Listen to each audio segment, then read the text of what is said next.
Je, umewahi kusikia hadithi ya mwanamke aliyejifungua vibuyu viwili? Ndiyo, vibuyu, sio watoto, vibuyu viwili. Mwishoni mwa miaka ya 70, Bibi Makelezensia Kahamba wa Bukoba alisimulia hadithi hii ya ajabu. Hadithi iko hivi: palikuwa na mume na mke waliokuwa wakiishi kwa amani. Siku moja, mke akapata ujauzito, na ulipofika wakati wa kujifungua, badala ya kujifungua watoto, akajifungua vibuyu viwili.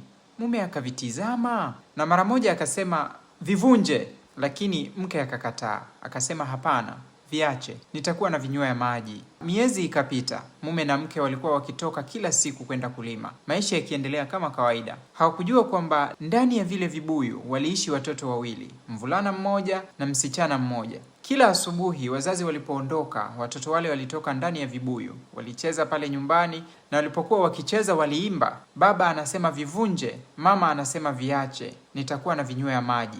Wakati mwingine watoto wale waliingia jikoni na kula sehemu ya chakula ambacho mama alikuwa ameandaa kwa ajili yake na mume wake. Waliposikia wazazi wao wakirudi, walikimbia na kujificha tena ndani ya vibuyu. Waliendelea kukua.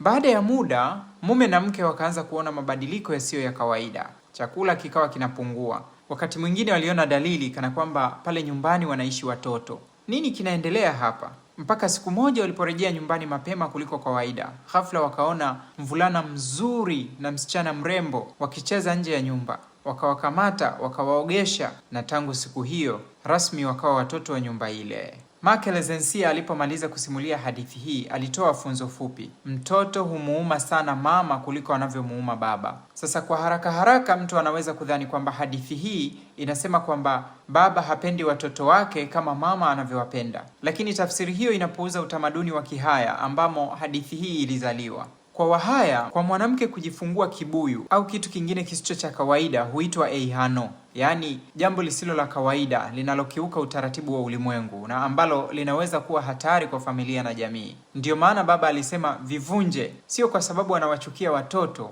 bali kwa sababu alikuwa anatimiza wajibu wake, wajibu wa kuilinda familia yake na kuilinda jamii dhidi ya jambo lisilo la kawaida.